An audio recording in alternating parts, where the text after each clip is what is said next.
હાય, hello, કેમ છો? નમસ્કાર. આમ જોવા જઈએ તો ફેબ્રુઆરી મહિનો લગભગ પ્રેમના દિવસો અને પ્રેમની વાતોની આસપાસ પૂરો થઈ જતો હોય છે. મહિનો ટૂંકો, દિવસો ઓછા અને એમાં પણ જાત જાતના ડેઝની ભરમાર હોય. એટલે તમને ખબર જ ના પડે કે ક્યારે 28 દિવસ આવ્યા અને ગયા. પણ જે લોકોને કોઈ મળ્યું ના હોય એ લોકોને આ મહિનો કદાચ આખા વર્ષમાં સૌથી લાંબો લાગી શકે. જે પ્રેમમાં નથી, જેમનું કોઈ પાર્ટનર નથી, એમને કદાચ પેલો 31 દિવસનો માર્ચ કે એપ્રિલ કરતાં પણ 28 દિવસનો ફેબ્રુઆરી ભારે પડી શકે છે. પણ આશા રાખો, તમને પણ તમારું પાર્ટનર મળી રહેશે. ચલો, પ્રેમનું જ્ઞાન મેં તમને આપી દીધું ફેબ્રુઆરી મહિનામાં, પણ મારી આજે તમારી સાથે વાત કરવાની જે મૂળ નિયતિ છે એ આ નથી. તમને જ્ઞાન આપવા, પ્રેમની વાતો કરવા માટે હું નથી આવી. આજે મારી સાથે એક બહુ સુંદર મજાના ગેસ્ટ જોડાયા છે અને એમની સાથે આપણે બહુ સરસ વાતો કરવાના છીએ. હમણાં સરસ મજાનું એક ગીત આવ્યું, કદાચ તમે સાંભળ્યું હશે. મારી કોલેજમાં આવી એક છોકરી, એ ગીત સાંભળીને તમને એવું લાગે કે આ તો એકદમ પેલી કોલેજ જતા છોકરાઓની વાત છે અને ફીલ તો એટલી સરસ છે કે ગમે ત્યારે સાંભળી શકાય. પ્રેમની મોસમની આસપાસ રાખી શકે વગર ફેબ્રુઆરીએ, એવું સરસ મજાનું આ ગીત છે. અને એના જે સિંગર છે, ક્રિએટર છે, એ આપણી સાથે આજે સ્ટુડિયોમાં વાત કરવાના છે. ખૂબ દિલથી, ખૂબ વોર્મ વેલકમ જલસોમાં અરવિંદભાઈ વેગડાનું. We welcome you sir. Thank you so much. Thank you. જલસોમાં આવવાનો એક અલગ જ જલસો હોય છે. Thank you so much. So સૌથી પહેલાં તો અભિનંદન નવા સરસ મજાના સોંગ માટે. Thank you. તમે ઘણા બધા વર્ષોથી, મારે એ પૂછવું છે કે કેટલા વર્ષ થયા તમને ઇન્ડસ્ટ્રીમાં? ઇન્ડસ્ટ્રીમાં મને નથી ખબર, પણ એવું તો આઈડિયા નથી. પણ ગાવાનું ચાલુ કર્યું ત્યારે તો એવું હતું, હું બહુ લેટ મને સફળતા મળી, એ પણ હું તમને કહી અચ્છા, શકું. ઓકે. મને પહેલી વખત જ્યારે સફળતા મળી એ વખતે લોકો મને ઓળખતા હતા at the age of 36. When I was 36 ત્યારે લોકો મને ઓળખતા હતા. Okay, okay. એટલે કહેવાનો મતલબ એવો છે કે ઘણા લોકોને એમ થાય કે બહુ અર્લી એજમાં તમે સફળતા મળી હોય, પણ એવું નથી. આઈ કેન સે દેટ ગાવાનું શરૂ કર્યું કોલેજની અંદર, નાટકોમાં ભાગ લેતા હતા. કોલેજમાં એકાદ વખત સમૂહ ગીતમાં ભાગ લેવાનો ચાન્સ મળતો. ગીત એટલે સંગીત ગાયક તરીકે ક્યારે નહોતો મળ્યો વખતે, પરંતુ શોખ એ હતો કે ભાઈ નવરાત્રિમાં ગરબા ગાવા. અને ઇન ધી યર 2000 ઓલમોસ્ટ 1999થી ગાવાનું શરૂ કર્યું. એવું કહી શકો આજે 24થી એટલે 25મું વર્ષ એવું ચાલી શકે. એટલે એ વખતે આમ પ્રોફેશનલ સ્ટેજ પર જઈને ગાવાનું કે જ્યારે લોકો રમતા હોય ને, એટલે મારા ખ્યાલથી 25 વર્ષ તો થઈ ગયા. ઓકે, કેટલા ગીતો આપ્યા છે આટલા વર્ષોમાં એ યાદ છે? એ યાદ નથી, પણ અરાઉન્ડ 50 તો ગીતો બન્યા જ હશે કે જે મને હોય છે કે આ પ્રકારના ગીતો જવા જોઈએ અને દરેકે દરેક ઝોનરમાં જવા જોઈએ. એવું નહીં કે ભાઈ માત્ર ને માત્ર મને લોકો ભાઈ લોકોને એ જ છે કે ભાઈ અરવિંદભાઈ એટલે ભાઈ એટલે ભવાઈ પરથી કરેલી આ એક રચનામાં એમણે ગાય છે. એ વાત તો લોકોને ખબર છે કારણ કે સૌથી વધારે પોપ્યુલર એ થયું છે. પણ ફિલ્મ સંગીત એટલું બધું ગાયું છે, ફિલ્મોના ઘણા બધા મેક્સિમમ ટાઇટલ ટ્રેક્સ ઘણા બધા ગાયા છે મેં ફિલ્મોના, ગુજરાતી ફિલ્મોના ટાઇટલ ટ્રેક્સથી માંડીને અલગ અલગ ગાયા છે. ગરબા પણ છે એની અંદર. એક દીકરી માટેનું એક ગીત છે કે દીકરી માટે જે કે બેટી તું મેરી જાન, જે હિન્દીમાં કર્યું હતું અમે લોકોએ. અને એવા બધા અલગ અલગ ઘણા બધા ગીતો ગાયા છે. આ પણ જે કોમ્પોઝિશન એ મારા મગજમાં 4 વર્ષથી રમતું હતું કે ભાઈ આવું કંઈક બનાવું. પણ અનફોર્ચ્યુનેટલી ક્યારે એવો સમય ન થઈ શક્યો કે ક્યારે ઘણા લોકોની કહેવાય ને કે ભાઈ આ સમય જ્યાં બહાર પડે. એટલે આ વખતે એ વખતે વેલેન્ટાઇન એવો હતો કે જ્યારે મને થયું કે ના આ વખતે આ ગીત બહાર પાડે છે.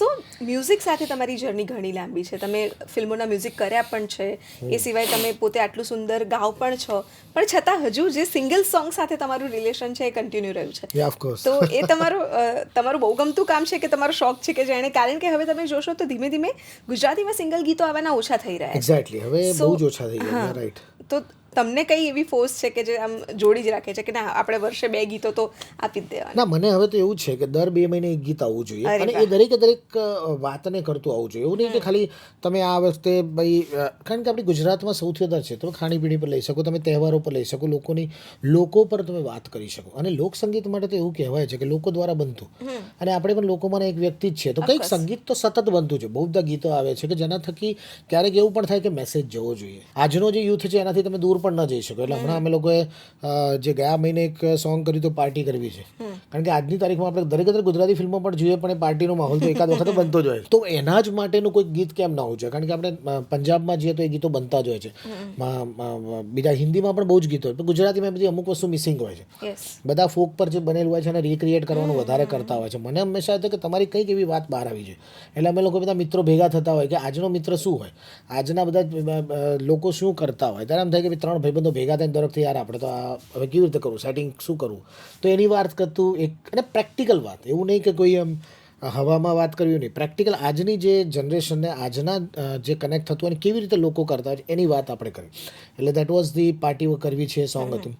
અત્યારે જે છે એ જે ગીત એક છોકરી કોલેજના આવી એ જે પ્રેમની છે વાત છે, બીજું જે એક છે કે જે બહુ વખત પહેલાં એક ગીત હિટ થયું હતું કે ભાઈ હાથમાં છે વિસ્કીને આંખોમાં પાણી. એટલે ઘણીવાર એમ થાય કે ના આવું કંઈ હોય નહીં યાર, this is not the way યાર. તમે દરેક વસ્તુને એની સાથે કેમ જોડો છો? ત્યારે અમે લોકો હજુ એક ગીત અમે લોકો અત્યારે અપકમિંગ છે કે ભાઈ પીઓ ભલે વિસ્કી પીઓ ભલે રમ, નહીં ભૂલાય પ્રેમિકાનો ગમે. એટલે કહેવાનો મતલબ છે કે તમે આ બધું કરશો તેનાથી પેલી વસ્તુ નહીં જતી રહે. હા, exactly. તમે અલગ વસ્તુ માટે બહાના ના કાઢો એમ, આ વસ્તુ કરવી છે એટલે. તો એ પણ એક વાત થયું છે, પણ એ ફન વેમાં થયું છે કે જેથી લોકોને હાસ ના લાગે. તો એ રીતે કરવાનું મને ગમે છે. હિટ જશે, લોકો ગમશે નહીં ગમે, પણ એક સારી વસ્તુ મને ગમે છે એ પ્રમાણેનું જશે તો એ સિંગલ્સમાં થઈ શકે. ફિલ્મમાં મ્યુઝિકમાં શું થાય કે એમાં વાર્તાને અનુરૂપ ગીતો લખાતા હોય કે ભાઈ એ વાર્તા શું છે તો એ પ્રમાણે ગીત હોય.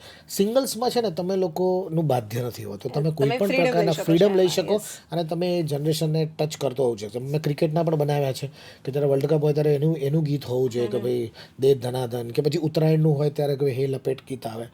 તો આ બધી જે ઘટનાઓ જે છે દેટ ઇઝ ઓલ, અને સિંગલ્સનો સૌથી વધારે બેનિફિટ થાય છે. How sweet. અને બીજું એક એ છે કે ગુજરાતી ઇન્ડસ્ટ્રીમાં અમુક ગીતો છે જ નહીં. જેમ કે તમે ઉત્તરાયણની વાત કરી તો અમે અમારી એપ્લિકેશનમાં જ્યારે સોંગ્સ અમને એવું હોય કે તહેવાર આવે ત્યારે આપણે થોડાક વધારે આગળ મૂકીએ તો ફેસ્ટિવલ સ્પેસિફિક ગીતો નથી હોતા. તો તમને એવું લાગે છે કે તમારી આ જે જર્ની છે એના કારણે બીજા લોકો પણ ઇન્સ્પાયર થાય અને થોડાક આવા વધારે અને ઘણા નવા સિંગર્સ જે પહેલા સિંગર્સ બનાવતા હતા પણ હવે ધીમે ધીમે એ લોકો પણ ઓછું કરી રહ્યા છે. એનું રીઝન છે ને દરેકમાં મેં જોયું છે કે ફેસ્ટિવલ્સના ગીતો તો હોવા જ જોઈએ. આપણે ત્યાં તો સંગીત જે છે ને એ દરેક જગ્યાએ છે. તમારું બાળક હાલરડામાં ઘોડિયામાં હોય કે તમે મરસિયા સુધી જાઓ, ત્યાં સુધી અલગ અલગ સંગીત છે. તો મરસિયાના તો સોંગ્સ તમે ગામડામાં જાઓ તમે સાંભળો તમને એમ થાય કે ઓ માય ગોડ, આ સંગીત કેવી રીતે આવી શકે. પણ એ પણ છે. રુદનના સોંગ, રુદાલી આખું ફિલ્મ બનેલી છે એના પરથી. એટલે બેઝિકલી શું છે કે ફેસ્ટિવલ્સના ગીતે સૌથી વધારે આકર્ષણ, જેમાં હોળીનું તો હંમેશા હોય છે, ઉત્તરાયણ આપણા માટે તો સૌથી મોટો તહેવાર છે, દિવાળી તો એના સિવાય છે, નવરાત્રિ જે છે. તો દરેક ફેસ્ટિવલ્સના ગીતો હોય છે તો એ તો બનવા જ જોઈએ. તમારા પોતાના શહેર માટેના ગીતો, મેં પોતે 3 ગીતો તો અમદાવાદ શહેર માટેના ગાયેલા છે. ઉત્તરાયણના છે મારા 3 પોતાના મેં ગાયેલા ગીતો છે. તો મને હંમેશા ગમતું હોય છે કે એની સાથે તમે કનેક્ટ થાઓ, એની સાથે તમે લોકોને મજા કરાવડાવો. તો ફેસ્ટિવલ્સ એ તમારા માટે સૌથી મોટું એમ કે ફોકલ પોઈન્ટ હોય કે તમે એથી ગીતને રજૂ કરો. બીજી વસ્તુ પ્રેમ છે કે જે કોઈ પણ વખતમાં થાય. નાનું બાળક હોય કે ભાઈ તમને એના રૂપ બદલાતા હોય, પરંતુ એ તમને એ સરસ મજાની પરિભાષા, પણ સંગીત અને ગીતથી તો તમે બહુ સરસ રીતે કનેક્ટ કરી શકો પબ્લિક. સો ટ્રુ. તમે ગુજરાતી ફિલ્મો જોતા હશો તો ફિલ્મોના ગીતોમાં કોણ છે જે તમને, કોનું મ્યુઝિક તમને સૌથી વધારે અત્યારે ગમે છે? એટલે હિન્દીમાં ગુજરાતી ફિલ્મો. ગુજરાતીમાં તો મને બહુ જ લોકોનું મને ગમે છે. ઓફકોર્સ મને મેહુલ સુરતીનું પણ સંગીત ગમે છે, કેદાર ભાર્ગવનું પણ સંગીત ગમે છે કે લોકો સરસ વાત કરતા હોય. બીજા એક છે, ઘણા બધા રૂરલના પણ એવા છે કે જે લોકો કદાચ બહાર નથી આવતા, જે લોકો ખરેખર મહેનત કરે. અનવર શેખ છે, એ સરસ મજાનું. મને 2 દિવસ પહેલાં અમે લોકો એક સરસ મજાનું મેં ગીત ડબ કર્યું, જમકુડી કાઠિયાવાડી જમકુડી. બરાબર છે કે ભાઈ કાઠિયાવાડી નહીં પડે તો ગાંઠિયાવાડી. એટલે ટૂંકમાં એક ફન વેમાં એક આખું એક અમે લોકોએ એક આઇટમ નંબર અમે લોકોએ કર્યું. તો એ પણ એક સરસ મજાના ગીતો હોય છે. ધન ધતુડી પતોડીનું ગીત મારું હતું, ધન ધતુડી પર, જેમાં અમે લોકો નોર્થ ગુજરાતી રેપ કર્યું છે મેં. તો ત્યાંનો લોકો જો બોલીમાં એ બોલીની અંદર જો રેપ થતું હોય તો કેવું થાય, તો એ પણ એક વાત છે. તો કહેવાનો મતલબ એમ છે કે ઘણા બધા છે સંગીતકાર જેનું સંગીત આપણને ગમતો હોય. જૂનામાં પણ જે મને મહેશ નરેશનું સંગીત બહુ જ ગમે, કારણ કે સૌથી વધારે હિટ જો ગીતો આપ્યા હોય ને, અને મેલોડીઝ પણ પાછા, મેલોડિયસ સૌથી વધારે, જે આજની તારીખમાં પણ એટલા જ ગવાય છે, જેની પણ હું રીલ બનાવીને મૂકતો હોઉં ને કદાચ રમતા તો પણ કહેવાય કે મિલિયન્સમાં જતા રહે એ પ્રકારના એના સંગીત. અને એનું ગીત આજની તારીખમાં પણ તમને ગુનગુનાવાનું ગમે. ગીત બહુ સુંદર છે. આઈ હોપ કે ગીત બહુ જ સારું ચાલે અને તમારી આ ફિલ્મો પણ બહુ સુંદર ચાલે. એટલે એનો હજુ વિડીયો બનાવવાનો બાકી છે, કારણ કે થોડુંક શૂટિંગમાં વ્યસ્તના કારણે ન કરી શક્યો, પરંતુ એનો પણ કોન્સેપ્ટ એવો જ સરસ મજાનો છે કે જેથી કરીને લોકોને મજા આવે. પણ અમને તો ઓડિયો સાંભળીને સરસ ઇમેજિન થઈ જાય છે કે આમાં શું ચાલી શકે છે. પણ જલસુ પર એ સોંગ છે, જે લોકો અરવિંદભાઈના ફેન હોય, એમના ગીતો સાંભળવા ગમતા હોય તો તમે અમારી એપ્લિકેશન ડાઉનલોડ કરી લેજો એપ સ્ટોર અને પ્લે સ્ટોર પરથી. એમાં તમને આ સરસ મજાનું ગીત પહેલું જ દેખાઈ જશે એપ્લિકેશનમાં. એને સાંભળજો, ફીડબેક આપજો. અરવિંદભાઈ ઇન્સ્ટાગ્રામ પર છે, જલસુના ઇન્સ્ટાગ્રામ પર પણ તમે મેસેજ કરીને જણાવી શકો છો. બાકી બહુ જ મજા પડી તમારી સાથે વાતો કરીને. Thank you so much. આવતા રહેજો, આપણે વાતો કરતા રહીશું. Thank you. અને જલસોને ખૂબ ખૂબ અભિનંદન. ગુજરાતી ભાષામાં આ એક જ એવું પ્લેટફોર્મ છે કે જ્યાં ખરેખર ભાષાની વાત થતી હોય, એની સાથે જોડેલી સંગીત, ગીત, ફિલ્મોની વાતો થતી હોય, એટલે ખૂબ જ આનંદ થાય છે. Thank you. અને બસ આ જ રીતે તમે કહેવાય કે ભાષા સાથે જોડાયેલા લોકોને તમે પ્લેટફોર્મ આપો કે જેથી કરીને આવનારા સમયની અંદર વધારે સારું ગુજરાતી આપણી જ ભાષામાં આપણે સરસ મજાનું એન્ટરટેનમેન્ટ, ક્રિએશન, સાહિત્ય બધું સાંભળી શકીએ. Yes. Thank you so much. મળીએ છીએ. આવજો.